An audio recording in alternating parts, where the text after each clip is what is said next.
Today I'm going to be making an orange cranberry ice cream. For my base, it's going to be mostly cottage cheese. I'm going to put in a little bit of yogurt. I'm going to obviously put in oranges, but I'm going to do the juice and the zest and a little bit of orange. This just says orange food flavor, so it's like an extract. I'm going to be sparing with that. I don't want to put too much in because I don't want it to have a fake taste. So I'll just taste as I go, just put in a little at a time. I'm going to use a little bit of vanilla and a little bit of salt. I use that in almost all of my ice cream recipes. And then of course I'm going to be using cranberries. For this one I'm using dried cranberries.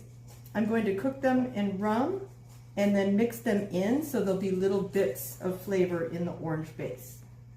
So I'm going to start by cooking my cranberries with the rum, and the rum will all cook off, so you'll just have the flavor of the rum without the alcohol in the ice cream. I've added my cranberries to a saucepan over medium heat, and I'm just going to put my rum in. I'm not going to worry about flambeing or doing anything fancy.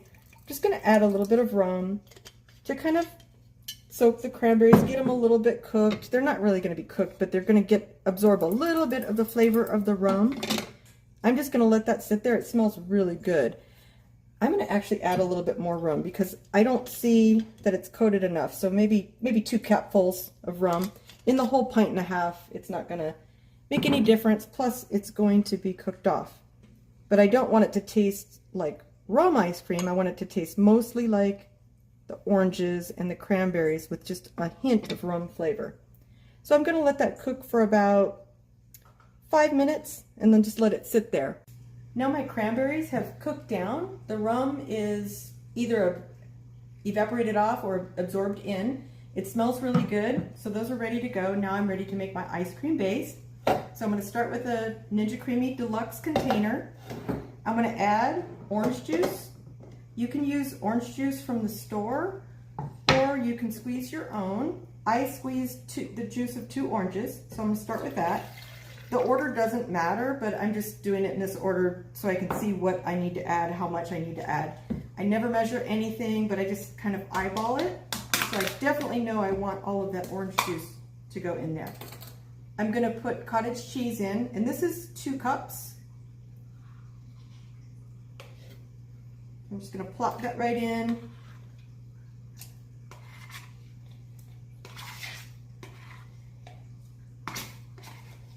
And then I'm going to add my orange zest. I just zested the 2 oranges. I don't know, it's maybe a teaspoon or so. I'm going to add a little bit of this orange flavoring, but I don't want to add too much, so I'm going to put some in the capful, just like a tiny little bit, and then drop it in. I might add more after I taste, but I just don't want it to have an artificial flavor, but I definitely want it to taste like orange. So now I'm going to add a little bit of salt and vanilla. Not too much salt because the cottage cheese has salt in it, but a little bit helps to bring out the flavors. Vanilla, I'd say about a teaspoon or so, at least to start. And now I have the option, I have a little bit of room here. I have the option of adding cottage cheese or Greek yogurt. I think just to be different, I'm going to add a little bit of Greek yogurt, and then I'll fill it to the top with the cottage cheese because I want it mostly to be cottage cheese, but just to have a little bit of the yogurt. The yogurt adds silkiness to the ice cream. And the cottage cheese just seems to help make it creamy. So you've got silky and creamy textures going on at the same time. Cottage cheese. I'm going to add the rest of this, which is probably about half a cup more. I'm just going up to the line, the maximum fill line. And then I'm going to stir this up and taste. After I mixed this up and tasted it, I realized very quickly that it had no sugar in it. So that's a really good reason why you should taste things. So if you forget a really important ingredient, you'll know right away and you won't accidentally freeze something that's not going to taste very good. So I added a little bit of sugar. I'm going to add a little bit more. This is Splenda that I'm using, but you could use any sweetener you want. I also noticed that it was very good flavor, but it wasn't quite strong enough flavor of the orange. So I have one more orange, so I'm going to zest it because the zest is where the real flavor is. I will also add the juice, and then I will taste it again and see how it is. After I added the zest of another orange and the juice and a little bit more sugar, I tasted it again, and it's really good. I think it's ready to freeze. However, as you can see, I went over the top because I kind of went overboard. So, not a problem. I thought I would run an experiment.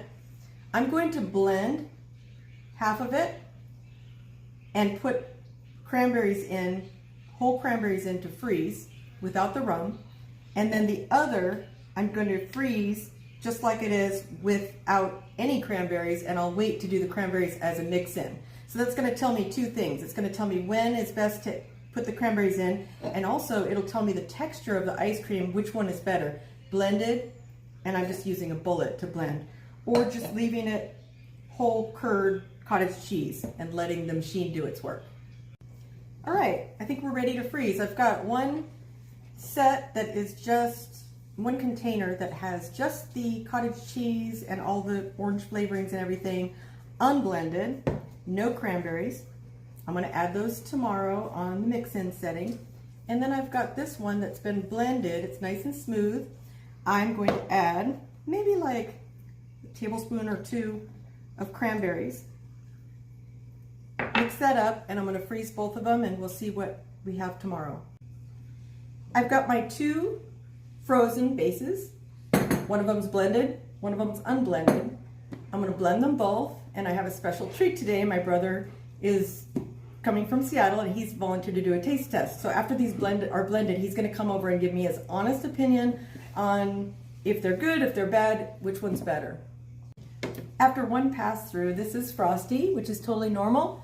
So I'm going to run my spoon around the sides and run it one more time on, I think I'm going to go on the respin on this one. It's pretty good now after the second spin, so I'm going to create a well in the middle, and I'm going to add, on this one, I'm going to add my cranberries that have been cooked in rum. And then I'll spin that on the mix-in setting. This one looks pretty good, so now I'm ready to spin the other one. Now, the other one is the one that has the cranberries already in it, so I'm just going to spin it, and the cranberries are going to be in tinier little pieces.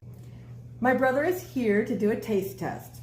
So now I've got the one that has the regular cranberries they're actually whole cranberries that have been soaked in rum, and this is the one that was unblended. This is the same base, but it has regular cranberries that were not soaked in rum, but it's been blended. So we're both going to taste both of them, and we're going to decide. So just pick which one you want to taste. I'm going to do this one first. Okay, and I'll taste this one first.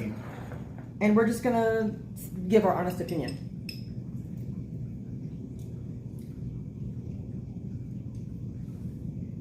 Okay, I like this one a lot. It's got tiny little bits. The thing I like about this one the most is that citrus. Mm-hmm. The nice front forward orange citrus. This one definitely has a lot of orange, and then you have little flecks of cranberries throughout. So let's trade and see if we see any difference.